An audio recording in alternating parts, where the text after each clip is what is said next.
बड़ी शिक्षा छोटा संदेश में आप सभी भाई बहनों का बहुत बहुत स्वागत है। आज की चर्चा का विषय है खाता। खाते के साथ हमने दो शब्द और जोड़े हैं, पाप और पुण्य। एक साधारण बोलचाल में खाता शब्द को बैंक से जोड़ा जाता है। देखिए, कलयुग चल रहा है, भारत में ही नहीं विदेशों में भी ऐसा कोई देश नहीं है जहाँ बैंक की प्रणाली नहीं चल रही। यानी बैंकों में विभिन्न प्रकार के खाते चलते हैं। खाते से जहाँ अभिप्राय है, जहाँ हम कभी कुछ पैसे जमा करते हैं, उसके स्रोत अलग अलग हो सकते हैं। यानी कि हम कुछ पैसे जमा करते हैं, कुछ निकालते हैं, उस पर कुछ ब्याज मिलता है।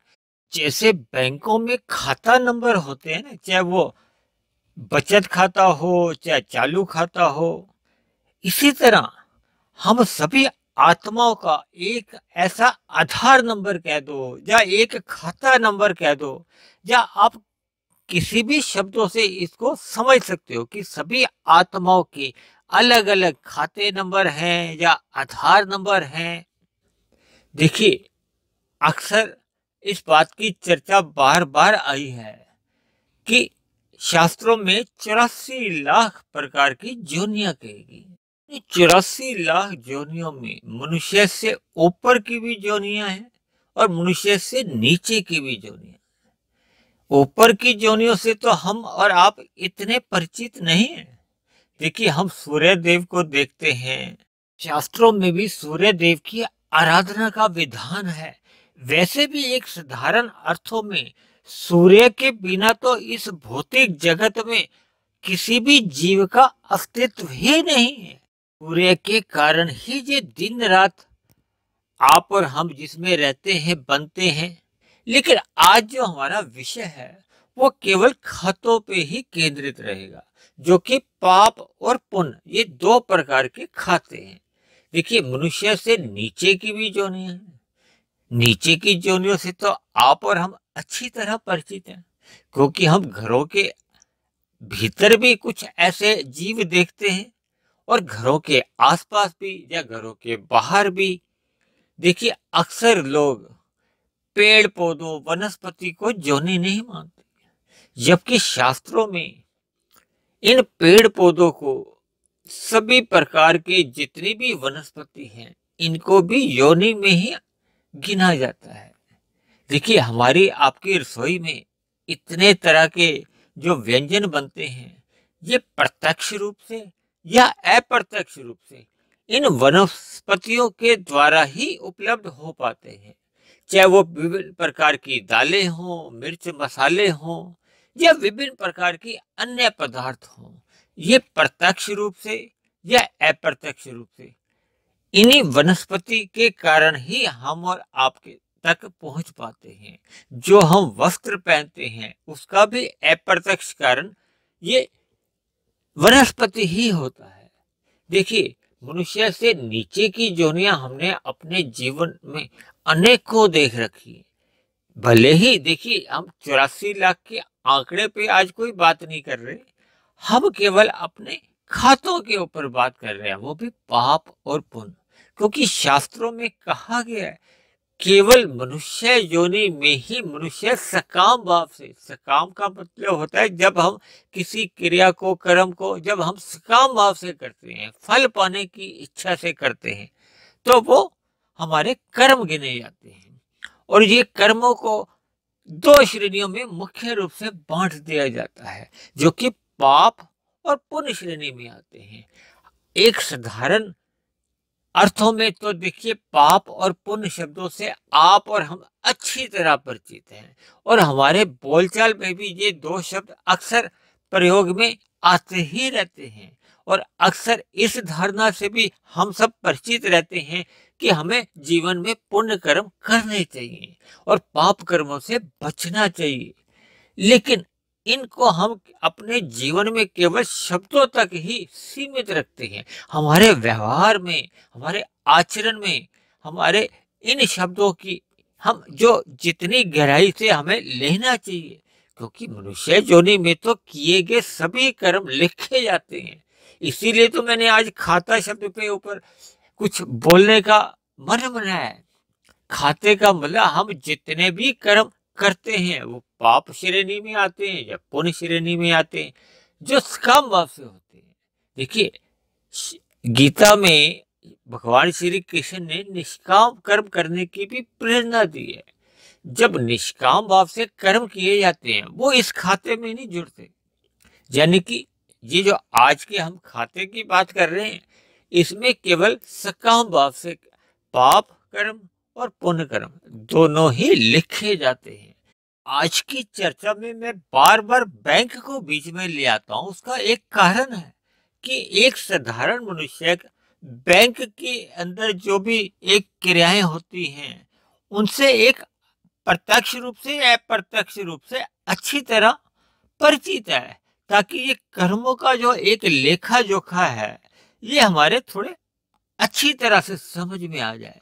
देखिए, जब किसी मनुष्य को अच्छी तरह से कोई बात समझ में आ जाती है और उस पर फिर वो पुनः विचार करता है, चिंतन करता है। देखिए, मनुष्य जोनी तो मनन के लिए ही मिली है कि परमात्मा ने हमें मन बुद्धि जो दी है विचार करने के लिए ही दी है ना। अगर हम बिना विचार के कुछ कर्म कर जाते हैं, देखिए परमात्मा के यहाँ तो आप बिना विचार के कर्म करते हो या विचार करके करते हो तो प्रकृति तो देखिए वो अपने फल देने में चूकती नहीं है।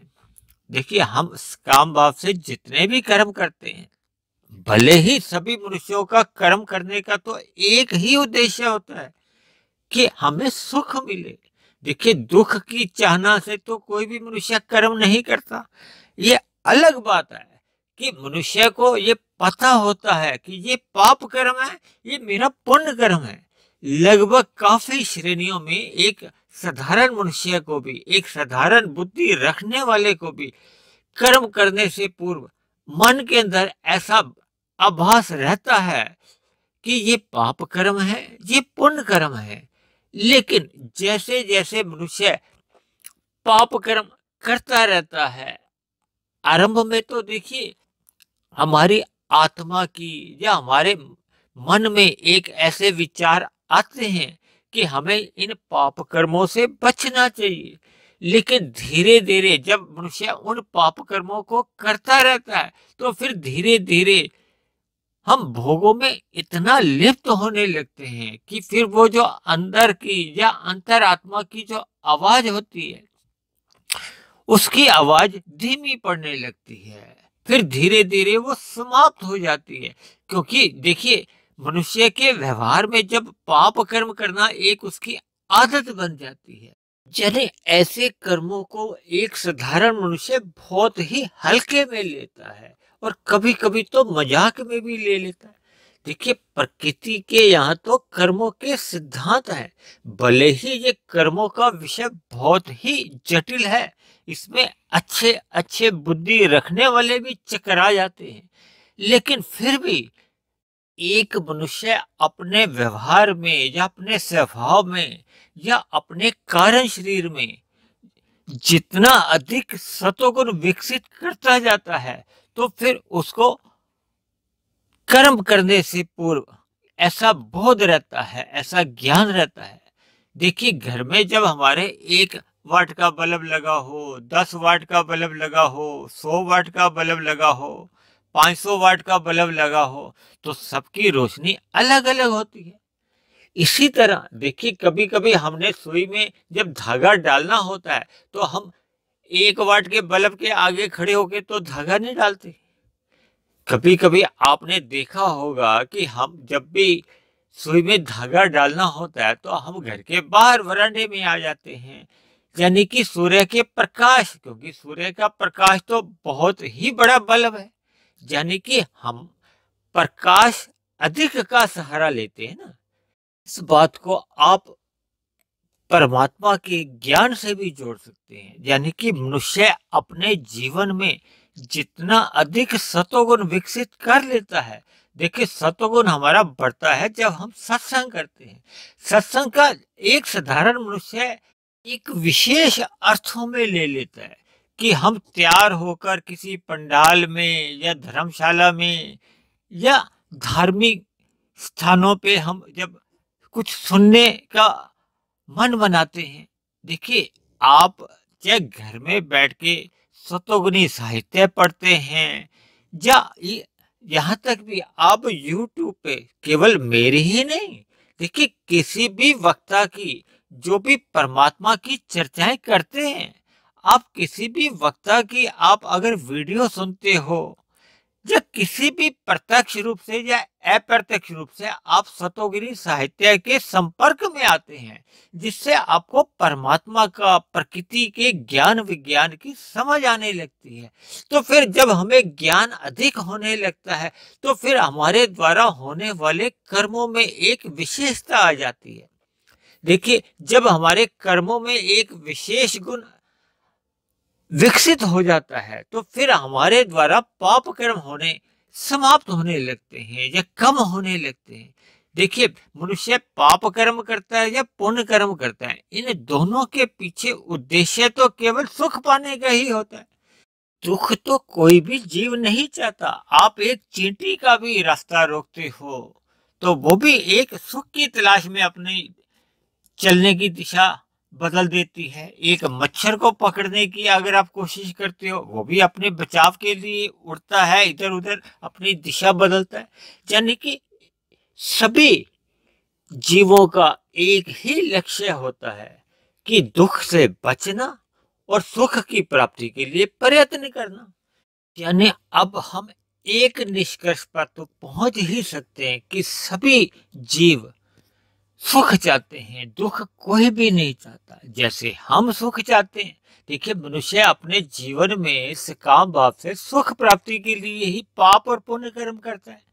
लेकिन ये पाप और पुण्य कर्म ये दो तराजू के अलग अलग पलड़े हैं। तो ये किस आधार पे पाप बन जाते हैं और किस आधार पे पुण्य बन जाते हैं? देखिए जैसे हम चाहते हैं कि हमें केवल सुख ही सुख मिले, इसी तरह प्रकृति के अन्य जीव भी चाहते हैं कि उनको भी सुख मिले। दुख से तो हमने अभी बताया ना, कोई भी जीव दुख नहीं चाहता। तो फिर परमात्मा तो सभी जीवों के प्रति न्याय करते हैं। ये प्रकृति भी तो परमात्मा की ही एक ऐसी व्यवस्था है।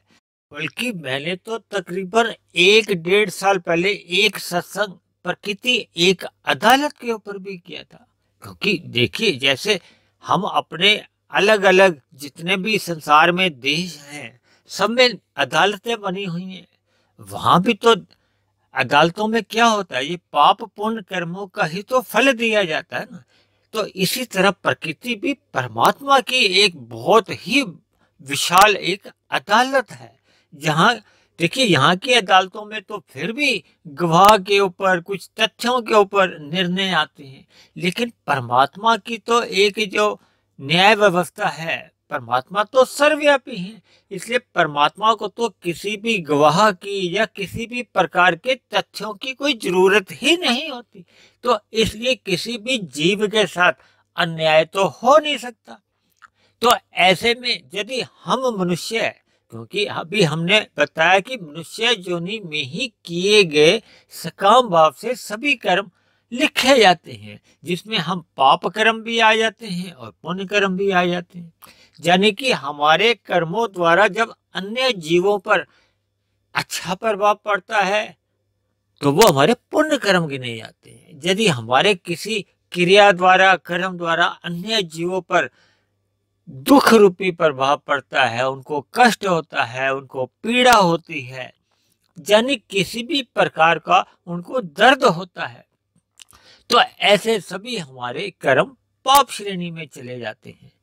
लेकिन यहाँ ये भी अर्थ नहीं लिया जाना चाहिए कि जैसे एक अध्यापक या पुलिस या जज द्वारा भी विभिन्न प्रकार के दंड दिए जाते हैं तो उनको कोई उसका पाप लगता है, नहीं। देखिए माता पिता भी अपने बच्चों को सुधारने के लिए दंड देते हैं, यानी कि हम अगर अन्य जीवों के सुधार के लिए उनको अगर दंड देते हैं तो वो हमारा पाप श्रेणी में नहीं आता। लेकिन जब हम केवल अपने निजी स्वार्थ के लिए यानी स्वयं के सुख प्राप्ति के लिए जब हम अन्य जीवों को पीड़ा देते हैं तो वो हमारा पाप श्रेणी में आ जाता है। देखिए, शास्त्रों में विधान है कि हम मनुष्यों के लिए ये जितनी फल सब्जियां बनी हुई हैं ये हमारे आपके खाने के लिए हैं, तो इनका तो खाने का विधान है। जबकि जीवात्मा तो उन पेड़ पौधों के अंदर भी है, लेकिन वो इतने अधिक अचेत हैं कि उनको अपने किए गए कर्मों का तो फल मिलता ही है, लेकिन उनको ऐसी कोई पीड़ा नहीं होती। दूसरी ओर जब मनुष्य अपनी जीभा के स्वाद के लिए पशुओं पर अत्याचार करता है, यानी कि पशु पक्षियों पर अत्याचार करके अपने स्वाद के लिए मांसाहार बन जाता है, जिसका कि शास्त्रों में मनाही है, मना किया गया, निषेध किया गया। तो फिर ऐसे में देखिए, जो पशु पक्षी हैं जो क्रमशः अधिक सचेत हैं, यानी कि उनकी आत्मा अधिक जागी होती है, उनको पीड़ा होती है, कष्ट होती है, इसीलिए शास्त्रों में मना किया गया मांसाहार, यानी कि इस प्रकार के भोजन के लिए। तो फिर ऐसे में इस प्रक्रिया में जितने भी कड़ियां शामिल होती हैं, चाहे वो बेचने वाले हैं, चाहे वो बनाने वाले हैं, चाहे किसी भी प्रकार का, देखिए इसको बात को मैं शब्दों से तो नहीं समझा सकता, लेकिन ये बात आप स्वयं ही अपने मन के भीतर इस बात को आप महसूस कर सकते हैं। यानी कि जिसका जितने जितने अंश में योगदान बना होता है, फिर उसका उतने उतने अंश में ही पाप कर्म का कर्माशय बनता रहता है। इसी प्रकार मनुष्य अपने जीवन में अन्य जीवों के सुख के लिए भी कर्म कर सकता है। देखिए, एक मनुष्य अगर कबूतरों को दाना खिलाता है, गाय को रोटी देता है, या अन्य जीवों के भोजन की व्यवस्था करता है, चाहे वो बंदर है, चाहे वो खरगोश है, चाहे चींटी है, या किसी भी प्रकार के, देखिए हम अपने स्तर पर जितनी भी इन जीवों की प्रत्यक्ष रूप से या अप्रत्यक्ष रूप से अपने कुछ कार्यों द्वारा इनके भोजन की व्यवस्था कर देते हैं। देखिए, मनुष्य की तो अनेक प्रकार की आवश्यकताएं होती हैं, लेकिन मनुष्य से नीचे की जितनी भी जोनी हैं उनकी तो केवल एक भोजन की ही एक आवश्यकता होती है ना। उनके लिए तो कोई अन्य आवश्यकताएं नहीं होती, जैसे मनुष्य के लिए कुछ अन्य सुविधाएं होती हैं। यानी कि इन सभी बातों से मेरा समझाने का अर्थ ये है कि हमें अपने जीवन में आध्यात्मिक उन्नति के लिए तो निष्काम भाव से ही कर्म करने चाहिए, यानी कि पाप और पुण्य से भी ऊपर उठकर निष्काम भाव से कर्म करने चाहिए। लेकिन भौतिक पतन से या अधोगति से बचने के लिए मनुष्य को केवल पुण्य कर्मों का ही सहारा लेना चाहिए, यानी कि पुण्य कर्म ही करने चाहिए, और पाप कर्मों से तो हर हाल में बचना ही चाहिए। कि बैंक के खाते में तो आप कभी जमा करते हो, कभी आप निकाल सकते हो, और शुद्ध रूप में आप केवल अपने बैलेंस के प्रति ही सचेत रहते हैं। लेकिन कर्मों की ऐसी गति नहीं है। कर्मों में अगर आपके 200 पाप कर्म हैं और 250 पुण्य कर्म हैं, ऐसे में गणित के हिसाब से तो हमारे शुद्ध रूप में 50 पुण्य कर्म आ जाते हैं। लेकिन परमात्मा के यहाँ जब प्रकृति की व्यवस्था में 250 पुण्य कर्मों का फल अलग रूप से आता है, और 200 जो पाप कर्म थे उनका फल अलग रूप में आता है। देखिए, पुण्य कर्मों का तो आप और हम त्याग भी कर सकते हैं, लेकिन पाप कर्मों को तो हमें स्वयं को ही भोगना ही होता है। दूसरी बात, देखिए बैंक में तो कभी भी किसी गलती से आपके खाते में किसी और के पैसे आ भी सकते हैं, जा भी सकते हैं, जिसका कि बाद में सुधार कर दिया जाता है। लेकिन परमात्मा की प्रकृति की एक ऐसी व्यवस्था है, जब जब हमें जो फल आते हैं, चाहे वो दुख रूपी है चाहे वो सुख रूपी है, वो क्रमशः हमारे ही किए गए पाप और पुण्य कर्मों का फल होते हैं। अक्सर मनुष्य पाप कर्म करके भूल जाता है, भले ही पुण्य कर्मों को तो मनुष्य अक्सर याद करता रहता है, लेकिन अक्सर पाप कर्म करके मनुष्य भूल जाता है। देखिए, परमात्मा के यहाँ तो एक क्षतिपूर्ति का भी सिद्धांत है, क्योंकि मनुष्य योनि में सभी अन्य मनुष्यों को भी कर्म करने की स्वतंत्रता है। तब ऐसे में कभी कभी ऐसा भी कारण बन जाता है कि हमने कोई पाप कर्म तो नहीं किया जिसका हमें फल मिले, लेकिन अन्य मनुष्यों की स्वतंत्रता द्वारा जो अन्यायपूर्वक कुछ ऐसे कर्म हो जाते हैं जिसके फलस्वरूप एक साधारण मनुष्य को उसका प्रभाव रूपी फल का हो या अन्यायपूर्वक फल भोगना पड़ जाता है। देखिए, आप इस बात को एक अलग उदाहरण से भी समझ सकते हो। जैसे हम यातायात के नियमों का पालन तो करते हैं, हम अपने सड़क पे अपने वाहन को चला रहे हैं, सही सही दिशा निर्देशों का भी पालन कर रहे हैं, लेकिन अन्य किसी की गलती द्वारा कोई एक्सीडेंट हो जाता है या हमें किसी भी प्रकार के स्कूटर कार का हमारे नुकसान हो जाता है या हमारे शरीर को कोई क्षति पहुंच जाती है, तो ऐसे में देखिए बीमा कंपनियों द्वारा एक क्षति पूर्ति का संविधान है, यानी कि हमारा जो बीमा हुआ होता है और उसकी स्कूटर कार का भी बीमा होता है, तो उसके जरिए हमें भुगतान हो जाता है ना, हमारी यानी हानि की भरपाई कर दी जाती है। इसी तरह परमात्मा द्वारा भी एक ऐसा क्षतिपूर्ति का सिद्धांत है। हालांकि इस विषय पे हमने कुछ महीने पहले, हो सकता है 1 साल पहले, हमने भगवान द्वारा क्षतिपूर्ति का ऊपर भी एक सत्संग किया था। यानी कि परमात्मा द्वारा आप ये समझिए कि हमें केवल उन्हीं ही कर्मों का फल भोगना होता है, चाहे वो सुख रूपी हो चाहे दुख रूपी हो, जो केवल और केवल हमारे द्वारा ही किए गए हों, भले ही वर्तमान जीवन में किए गए हों या वर्तमान से पहले के मनुष्य योनि में किया गया हो या उससे पूर्व की मनुष्य योनि में किया गया हो। यानी कि हमें अगर अस्थायी रूप से किसी अन्य द्वारा हमें दुख मिल भी जाता है, तो इसमें मनुष्य को घबराने की जरूरत नहीं है। हमारे अपने जो पाप कर्मों का जो कर्माशय है उसमें एडजस्ट कर दिए जाते हैं ऐसे सभी जो हम दुख भोगते हैं। अगर ऐसा कर्माशय किसी व्यक्ति विशेष का नहीं है, तो फिर उसको पुण्य कर्मों में उतने ही अनुपात में वृद्धि कर दी जाती है या उसकी जो आध्यात्मिक यात्रा को अपने आप ही आगे गति दे दी जाती है।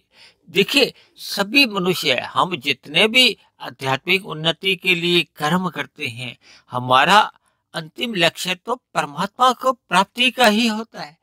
इसलिए परमात्मा द्वारा पूर्ण रूप से सभी मनुष्यों के साथ ही नहीं, सभी जीवों के साथ भी एक ऐसी व्यवस्था बनी हुई है कि सभी जीवों के साथ न्याय ही होता है, क्योंकि परमात्मा का एक दिव्य गुण न्याय संगत है। यानी कि न्याय करना परमात्मा का एक दिव्य गुण है।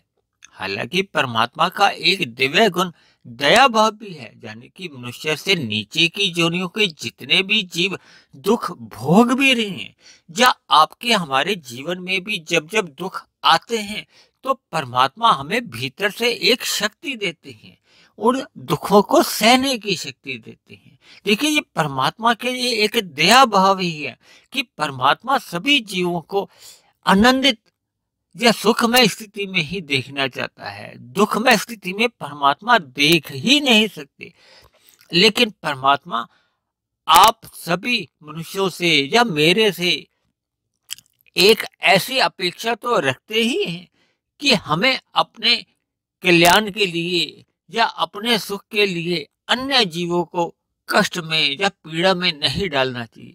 यानी मनुष्य को कर्म करने से पूर्व अन्य मनुष्यों का या अन्य जीवों का भी, जो प्रकृति के 84 लाख योनियों के अन्य जीव जो हमें आसपास अपने घरों के दिखाई देती हैं, या प्रकृति के वातावरण को दूषित नहीं करना चाहिए।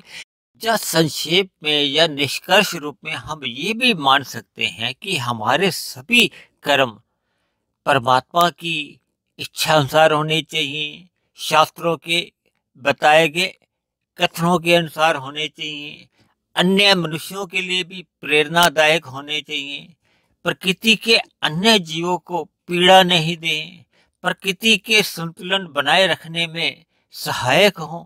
यानी हमें अपने सभी कर्मों को करने से पूर्व इन सभी बातों का ध्यान रखना चाहिए। देखिए, ये सभी बातों का ध्यान उसी मनुष्य को ही हो पाता है जिसका सत्वगुण विकसित हो चुका होता है। यानी कि हमें अपने जीवन में सत्वगुण सदा ही विकसित रखना चाहिए। यानी हम सभी मनुष्यों को ज्ञानमय स्थिति में रहना होगा ताकि हमारे द्वारा कोई पाप कर्म नहीं हो। और ये स्थिति तभी बन पाती है जब जीवन में हम सदा सतोगुणी अवस्था में रहते हैं, यानी सत्संग की स्थिति में अपने आप को बनाए रखते हैं। क्योंकि मैंने ऐसा बार बार कहा है कि सत्संग की गैर मौजूदगी में हमारा कुसंग सहज ही होने लगता है, और कुसंग के रहते रहते मनुष्य कब पाप कर्म करने आरंभ कर देता है, मनुष्य को स्वयं को भी पता नहीं चलता। देखिए, ये कर्मों की, जो पाप पुण्य की तो बहुत ही जटिल प्रक्रिया है। मैंने आज के चर्चा में शब्दों को बहुत ही नपा-तुला बोल के इस तरह आपको समझाने की कोशिश की है कि आपको सही सही बात समझ में आ जाए, क्योंकि शास्त्रों में प्रत्यक्ष रूप से ये सभी बातें नहीं लिखी होती। हमें शास्त्रों की बातों का अध्ययन करते करते जो शास्त्रों में जो प्रकृति के गुण बताए गए हैं, परमात्मा के दिव्य गुण बताए गए हैं, उन सभी बातों से हम कुछ अपने नियम बना सकते हैं, अपने किसी निष्कर्ष पर पहुंच जाते हैं, जिसके आधार पर मैंने आज की चर्चा को आपके सामने रखा है। देखिए, परमात्मा की कृपा से जैसे जैसे परमात्मा ने मुझे प्रेरणा दी, क्योंकि देखिए, ये वीडियो जितने भी मैंने अक्सर पहले भी आपको कहा है कि ये सभी वीडियो मैं ब्रह्म मुहूर्त के समय में ही बनाता हूँ, जब परमात्मा की मेरे पे भी असीम कृपाएं होती हैं। क्योंकि मेरी भी कोशिश रहती है कि आपको जो भी ज्ञान जिन शब्दों द्वारा दिया जाए वो आपके जीवन का मार्गदर्शन करे, आपके जीवन में सुधार आने लगे, आपकी सतोगुणी अवस्था विकसित होने लगे, परमात्मा में आपकी प्रीति होने लगे। यानी कुल मिला के आपकी आध्यात्मिक उन्नति सहज ही होने लगे। तो आज की चर्चा को हम यही समाप्त करते हैं। आप किसी भाई बहन का कोई प्रश्न हो, कोई बात समझ में नहीं आई हो, तो आप नीचे दिए गए कमेंट्स बॉक्स पर जाकर आप अपना प्रश्न या आपका कोई सुझाव या किसी बात पे आपको कोई आपत्ति भी हो तो आप उसको भी कमेंट्स बॉक्स पर जाकर लिख सकते हैं।